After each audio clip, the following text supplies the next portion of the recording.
Pensem-hi un moment. L'ordenament jurídic d'un país és com un edifici, dissenyat amb una cura impressionant. Té els seus propis planos, uns fonaments ben sòlids i una estructura bastant complexa. Avui el que farem serà precisament això, veure com es construeix aquest edifici a Espanya peça per peça. I aquí ve la pregunta del milió, oi? Com s'organitza tot això? A primera vista pot semblar un autèntic laberint de normes i regles, però la veritat és que hi ha un ordre i una lògica molt clares darrere de tot plegat. Vinga, anem a desxifrar-lo. Per entendre-ho bé, dividirem aquesta anàlisi en 4 fases, com si construíssim un edifici de veritat. Començarem amb els planos, després posarem els fonaments, aixecarem l'estructura amb les lleis i finalment farem els retocs finals. D'acord, anem-hi. Tota gran estructura, abans de res, comença amb un pla mestre. Doncs bé, en el món del dret, aquests planos són els principis que garanteixen que tot l'edifici funcioni com un sistema cohesionat, que tot encaixi. Aquests principis són, diguem-ne, les regles d'or de l'arquitectura legal. Per exemple, la unitat assegura que tot funcioni com un sol sistema, no com peces soltes. La coherència serveix per evitar que una norma diga una cosa i una altra la contrària. La plenitud intenta que no hi hagi buits legals, que tot estigui regulat. El dinamisme permet que les lleis evolucionin amb la societat. I la pluralitat reconeix que hi ha diferents arquitectes, com l'Estat o les comunitats autònomes, que també construeixen.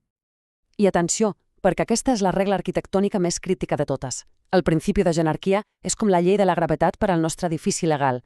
Assegura que tot estigui ordenat de dalt a baix, des de la norma més important fins a la més bàsica. Sense això, l'estructura simplement s'ensorraria. Molt bé, passem a la fase següent. Ja tenim els planos. Ara, tot edifici necessita uns fonaments sòlids, inamovibles. En el sistema jurídic espanyol, aquests fonaments tenen un nom molt clar, la Constitució. I aquests fonaments tenen una data de naixement molt concreta. És l'any 1978, quan es va ratificar la Constitució espanyola. Aquest va ser el punt de partida de l'estructura legal que tenim avui dia. Aquesta frase, de fet, ho resumeix tot a la perfecció.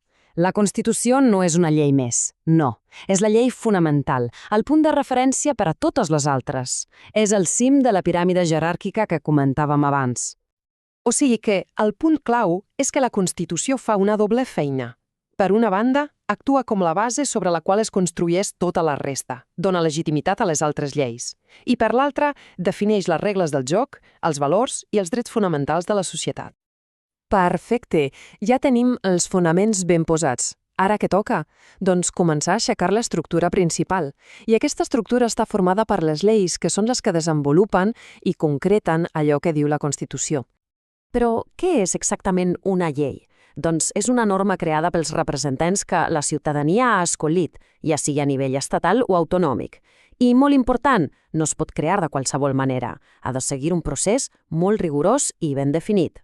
Aquest procés és el que garanteix el debat i el consens. Tot comença amb una proposta, que pot venir de diferents llocs. Després passa per una fase de discussió tècnica i política on es va polir el text. I finalment necessita el vistiplau de la majoria del Parlament per convertir-se en llei. Però atenció, dins de l'estructura no totes les parets són iguals. Les lleis orgàniques són com les bigues mestres de l'edifici. Protegeixen els elements més importants, com els drets fonamentals.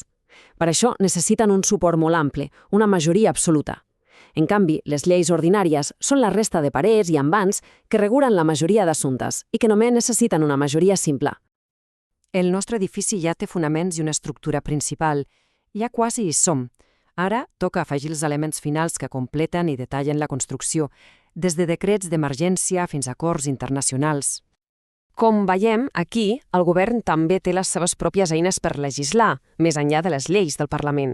El decret llei és una eina d'emergència per a situacions molt urgents. El decret legislatiu és quan el Parlament li encarrega al govern que faci una llei sobre un tema tècnic. I els reglaments són com les instruccions d'ús de les lleis, les que detallen com s'apliquen a la pràctica. I clar, el nostre edifici legal no està aïllat del món. Es connecta amb altres edificis a través dels tractats internacionals. Un cop Espanya els accepta formalment, aquests tractats s'integren dins la nostra estructura legal.